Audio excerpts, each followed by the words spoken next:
Então, o primeiro problema diz o seguinte: suponha que a cidade B fique a 998 quilômetros de distância a leste da cidade A.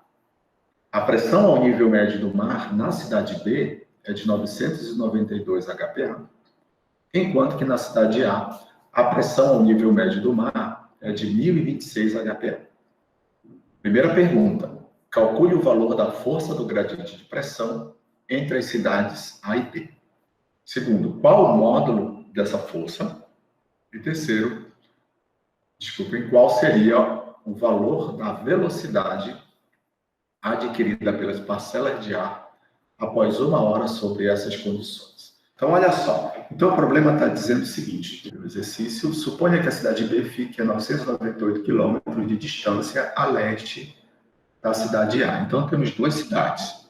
Então, vou colocar aqui as nossas coordenadas para a gente não se perder nesse problema. Aqui, vou chamar de X. Aqui eu vou chamar de Y. Então, a gente tem que a cidade B, ela fica a leste da cidade A. Então, se a gente tem a cidade A aqui, ó, a cidade B fica a leste de A. Então, a cidade B fica bem aqui. Então, deixa eu só passar uma linha aqui para representar o X. E aí, essas duas cidades estão a 998 quilômetros. Então, estão a uma distância de 998 quilômetros. A e B. A pressão ao nível médio do mar na cidade B é de 992 HPA. Então, a pressão aqui na cidade B vale 992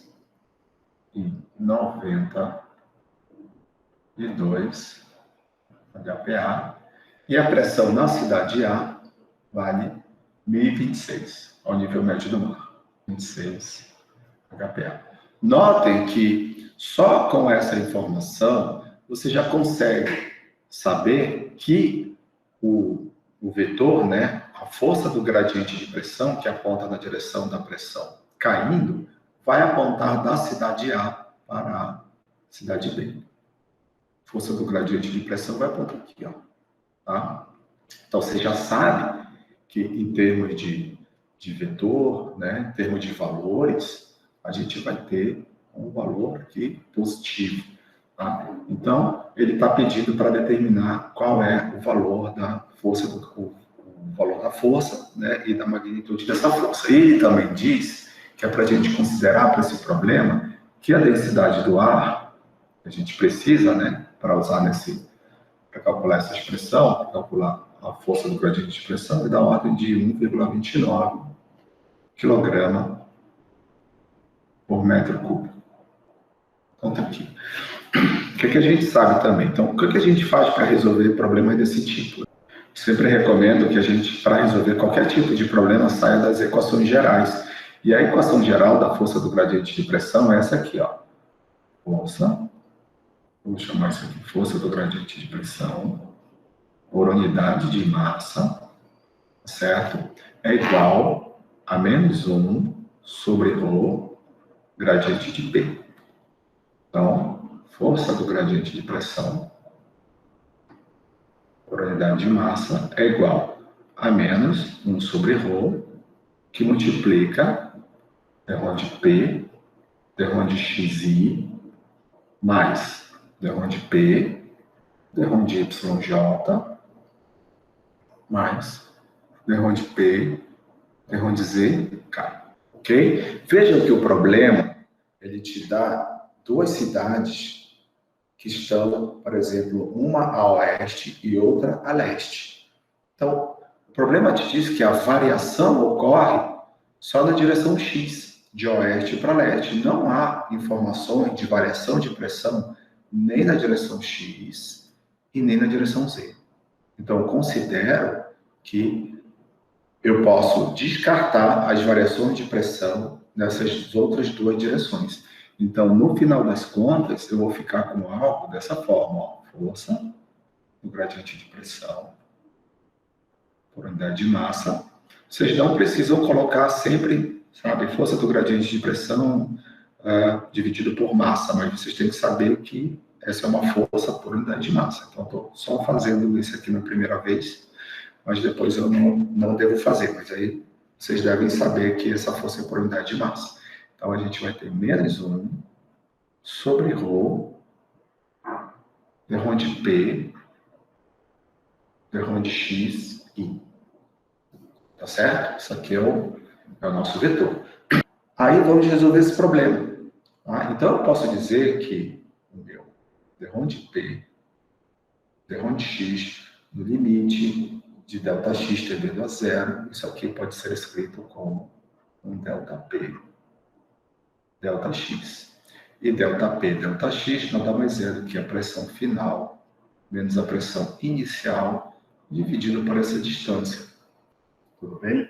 Pressão final menos pressão inicial. Uma coisa para vocês não esquecerem, tá? É o que é pressão final e o que é pressão inicial. Então, quando você tem aqui um eixo, isso serve para todos. Vou colocar no X. A sua origem vai ser sempre, o valor mais próximo da origem vai ser sempre a pressão, ou a temperatura, ou a umidade inicial. O valor que está mais distante da sua origem vai ser sempre o valor final. Então, por exemplo, se a gente considera que a cidade A é dentro do eixo X aqui, ó, ela com certeza é a que está mais próximo da origem, né? X0, Y0, Z0. Então, essa aqui vai ser a pressão inicial e a cidade B vai ser a pressão final. A mesma coisa vale também, tá? Para Y e vale para Z. Então, a pressão final vai ser 992. Agora, olhem só. Qual é a unidade de pressão no sistema internacional? É hectopascal ou pascal? Pascal. Pascal. E a gente está em hectopascal, então eu tenho que multiplicar isso por 100. Tá? Eu posso fazer assim, ó. 992 menos a pressão final, que é 1026, o resultado vezes 10 ao quadrado.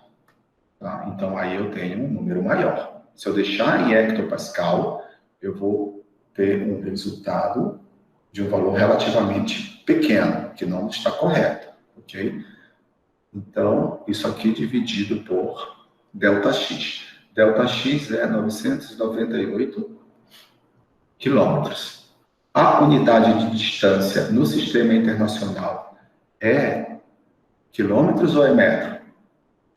É metro.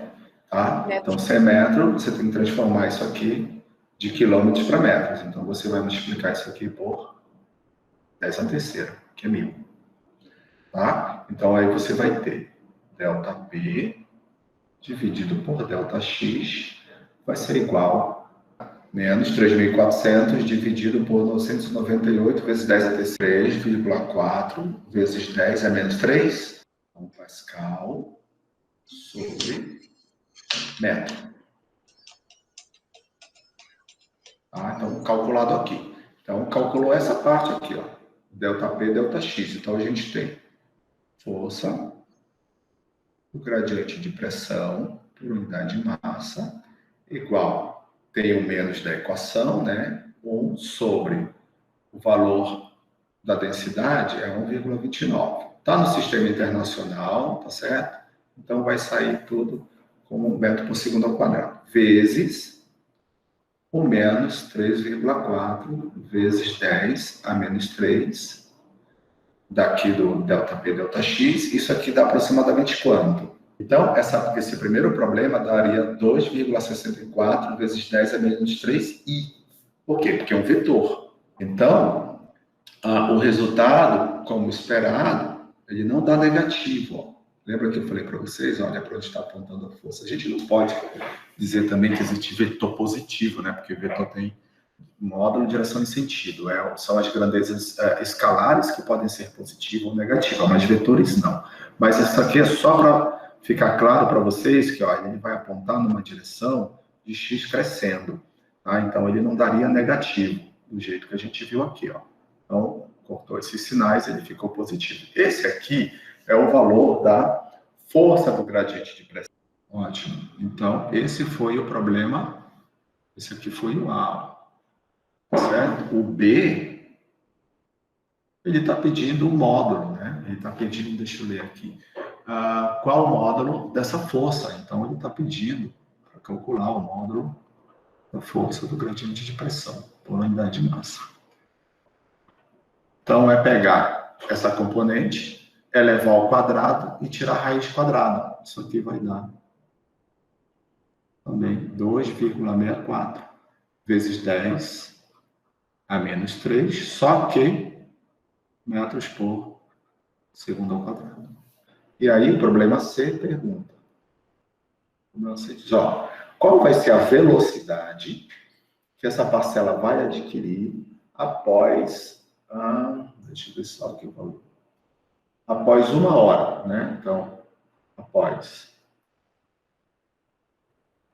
1 hora sobre essas condições, qual seria o valor de, por exemplo, da velocidade? Vou representar aqui como U, porque eu estou em cima do eixo X, né? Então, a gente tem aqui, no X, a gente tem o U, no Y, a gente teria o V, e em Z, a gente teria, por exemplo, o W. Então, eu vou chamar a minha velocidade de U. Então, qual seria, após 1 hora, qual seria o valor de U? Então, a gente sabe, por exemplo, que a aceleração, inclusive o que a gente tem, né, é igual a uma variação de velocidade, eu vou chamar de U, que eu estou trabalhando com a minha velocidade U, dividido por uma variação de tempo. É isso que eu tenho.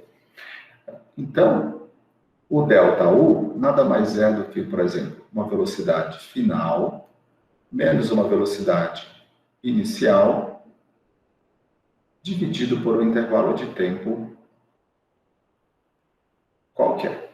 Tá? Então, eu vou considerar, por exemplo, que a nossa velocidade inicial... professor, posso sempre fazer assim? Deve. Tá? Que a minha velocidade inicial era igual a 0.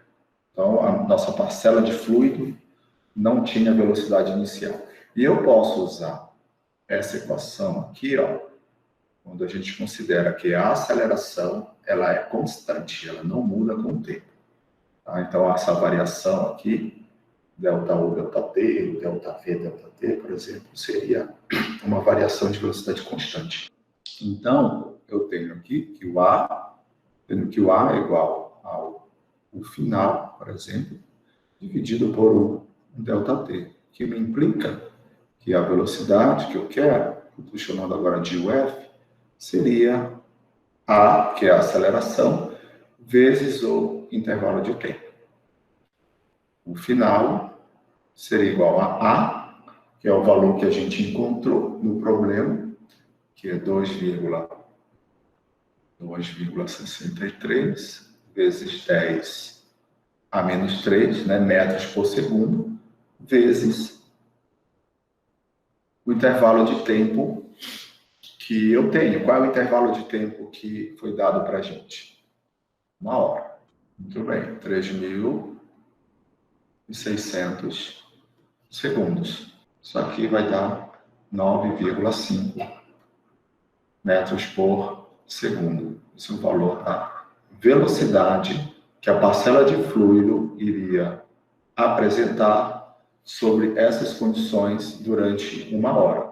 À medida que o tempo aumenta, a velocidade final também aumentaria. Ok? Então, aparentemente, a gente olha para esse valor da aceleração, né, que a gente determinou aqui, que é 2,63 vezes 10 a menos 3 metros por segundo ao quadrado, e fala, não, mas é uma aceleração muito pequena. Mas quando você multiplica isso pelo tempo, onde essa aceleração está acontecendo, né, você pode chegar em velocidades bastante altas. Tá? E a gente chegou aqui nesse valor para a velocidade final da parcela.